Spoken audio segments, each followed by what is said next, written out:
اعوذ باللہ من الشیطان الرجیم بسم اللہ الرحمن الرحیم۔ نولی فیکٹری کے معزز دوستو السلام علیکم۔ ناظرین اکرام، کیا آپ پاکستان میں موجود ایک ایسے خوفناک قلعے کے بارے میں جانتے ہیں جسے اپنے دور میں پاکستان کا سب سے بڑا اور اذیت ناک پھانسی گھاٹ قرار دیا جاتا تھا؟ اگر آپ نہیں جانتے تو آج ہم آپ کو اسی جگہ کی سیر کروانے جا رہے ہیں اور خاص طور پر وہ پھانسی گھاٹ بھی دکھائیں گے جسے دیکھ کر آپ لرز جائیں گے۔ لہٰذا ویڈیو کو آخر تک دیکھیے گا اور ویڈیو اچھی لگے تو چینل کو لائک اور سبسکرائب بھی کر لیجئے گا۔ ناظرین، پاکستان میں موجود تاریخی قلعے مختلف بادشاہوں نے مختلف ادوار میں تعمیر کیے، جن میں سے زیادہ تر قلعے مناسب دیکھ بھال نہ ہونے کے باعث زمانے کی شکست و ریخت کا شکار ہو کر خستہ حال ہو چکے ہیں۔ یہ وہ مقام ہے جو کہ اپنے اپنے دور میں سیاسی، جغرافیائی اور جنگی لحاظ سے بہت اہم تھے۔ یہی وجہ ہے کہ آج بھی ان قلعوں کی باقیات دیکھ کر گزرے وقتوں کی عظمت کا اندازہ لگایا جا سکتا ہے۔ انہی قلعوں میں سے ایک جہلم میں واقع روہتاس کا قدیم قلعہ ہے، جس کی بنیاد افغان بادشاہ شیر شاہ سوری نے 1542 میں رکھی تھی۔ پوٹھوہار اور کوہستان نمک کی سرزمین کے وسط میں تعمیر کیے گئے اس قلعے کی تعمیر تقریباً 5 سال میں مکمل ہوئی۔ اس کے ایک طرف نالا کس، دوسری طرف نالا گھان، جبکہ تیسری طرف گہری کھائیاں اور گھنا جنگل ہے۔ قلعے کی تعمیر جنگ کنوج میں مغل بادشاہ ہمایوں کو شکست دینے کے بعد شروع کی گئی تاکہ مزید حملوں سے بچا جا سکے۔ شیر شاہ سوری پوٹھوہار سے خیبر تک اپنی حکومت محفوظ رکھنا چاہتا تھا، اس لیے روہتاس قلعہ گکھڑوں کی سرکوبی اور ان کے حملوں سے بچنے کے لیے فوجی حکمت عملی کے تحت تعمیر کروایا گیا۔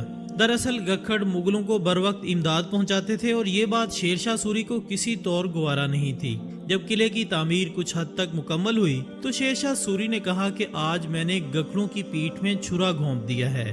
قلعے کے عین سامنے شیر شاہ سوری کی تعمیر کردہ جرنیلی سڑک گزرتی تھی۔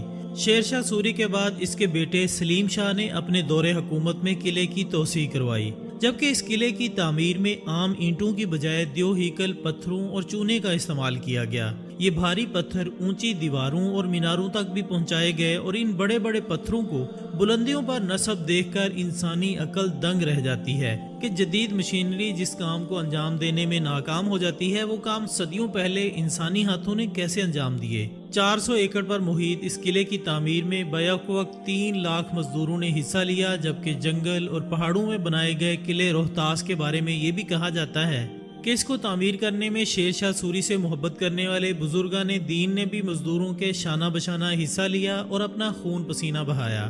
قلعے کی تعمیر میں اپنی جان قربان کرنے والے بزرگوں کے مقابر قلعے کے کسی نہ کسی دروازے کے ساتھ موجود ہیں، جبکہ اندر بھی جگہ جگہ بزرگوں کے مقبرے ہیں، اور یہ قلعہ اندرونی طور پر 2 حصوں میں تقسیم تھا، جس کے لیے 1750 فٹ طویل دیوار تعمیر کی گئی جو کہ قلعے کے دفاعی حصے کو عام حصے سے جدا کرتی تھی۔ ناظرین، جنگی حکمت عملی کو مد نظر رکھتے ہوئے اس قلعے کے کل 12 دروازے بنائے گئے جو کہ فن تعمیر کا نادر نمونہ ہے۔ ہر دروازے کی تعمیر کا ایک خاص مقصد تھا جس کی وجہ سے ان کو بے حد اہمیت حاصل تھی۔ اس کے صدر دروازے کا نام ہزار خانی تھا، جبکہ قلعے کا سب سے قابل دید، عالی شان اور ناقابل شکست حصہ اس کی فصیل ہے، جس پر 68 برج ہیں، 184 برجیاں، 6881 کنگرے اور 8556 سیڑھیاں بنائی گئی تھی۔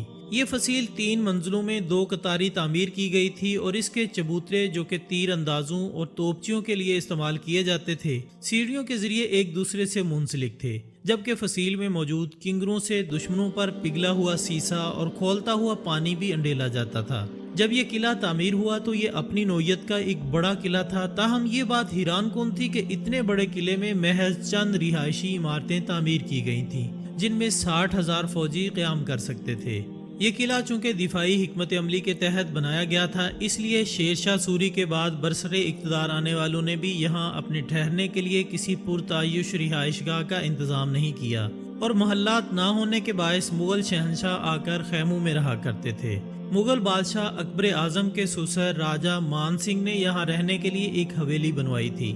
قلعے میں 3 باولیاں بنائی گئی تھیں۔ بڑی باولی آج بھی موجود ہے جو کہ 270 فٹ گہری ہے، جس میں اترنے کے لیے تقریباً 300 سیڑھیاں بنائی گئی ہیں۔ قابلی دروازے کے نزدیک ایک مسجد بھی تعمیر کی گئی تھی جس کا نام شاہی مسجد ہے، جبکہ جنوبی حصے میں مرکزی چٹان پر عیدگاہ بنائی گئی تھی اور اس کے علاوہ ایک خوفناک پھانسی گھاٹ بھی بنایا گیا تھا۔